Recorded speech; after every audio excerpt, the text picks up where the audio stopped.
Olá, essa é uma aula sobre as teorias ácido-base, Arrhenius, Bronsted-Lowry e Lewis. Começando com Arrhenius define ácido como sendo toda substância que em solução aquosa liberam cátions hidrogênio, cátions H+, ou ainda H3O+. Já as bases são aqueles compostos que liberam ânions hidróxido. A teoria de Arrhenius é uma teoria bastante popular, bastante simples, mas ela se limita exclusivamente a ambientes aquosos e nos possibilita o principal tipo de reação inorgânica, ácido mais base produzindo sal e água. Já a teoria de Bronsted-Lowry é a teoria da transferência de prótons, transferência protônica de cátions H+, sendo o ácido um doador de prótons e a base um receptor de prótons.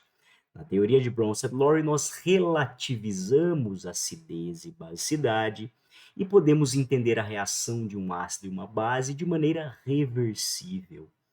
Ácido mais base produz outro ácido e outra base, sendo o ácido sempre o doador, a base o receptor de prótons. Acompanhe na tela alguns exemplos de ácidos e bases de acordo com a teoria de Bronsted-Lowry. Observe o HCl, cloreto de hidrogênio e água produzindo hidrônio e cloreto. Nós temos do lado esquerdo o ácido HCl e a água atuando como base. Do lado direito, o hidrônio atuando como ácido e o cloreto como base. Já no segundo exemplo, água e amônia. Aqui a água atua como ácido, veja o caráter relativo. No primeiro exemplo, a água é uma base, no segundo, a água é um ácido. A amônia atuando como base, recebendo próton, recebendo H+, e do lado direito, o amônio atuando como um ácido e o hidróxido como uma base. É possível também ver que, por esta teoria, o que nós conhecemos como ácido sulfúrico, no terceiro exemplo, atuando como uma base, veja você. Na teoria de Bronsted-Lowry, é interessante a ideia de par conjugado. São aquelas espécies que diferem por um H+, como exemplos, cloreto de hidrogênio e cloreto, água e hidrônio, água e hidróxido, amônia e amônio, né? Então, nós temos uma diferença entre as espécies de um H+.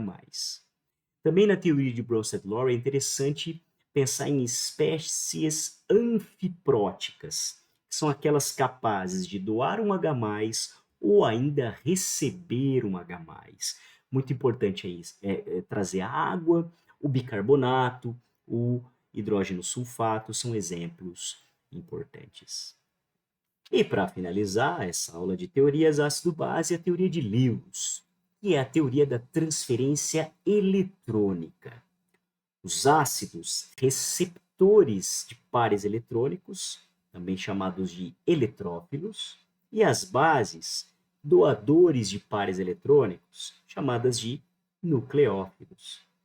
Portanto, a reação entre um ácido e uma base se dará por meio de uma ligação química, de uma ligação coordenada.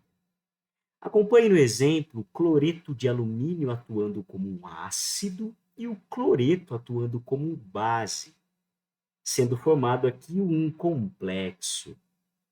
Já num exemplo mais simples, o H+ e o H-, tão importantes para Arrhenius, Bronsted-Lowry, pode ser incluída aqui também como sendo uma reação de ácido e base também de Lewis. A teoria de Lewis pode dar um alcance para a formação de outras reações, como formações aí de outros complexos. Veja que nas teorias ácido-base, a amplitude de uma teoria, claro, é importante em função dos casos que serão estudados.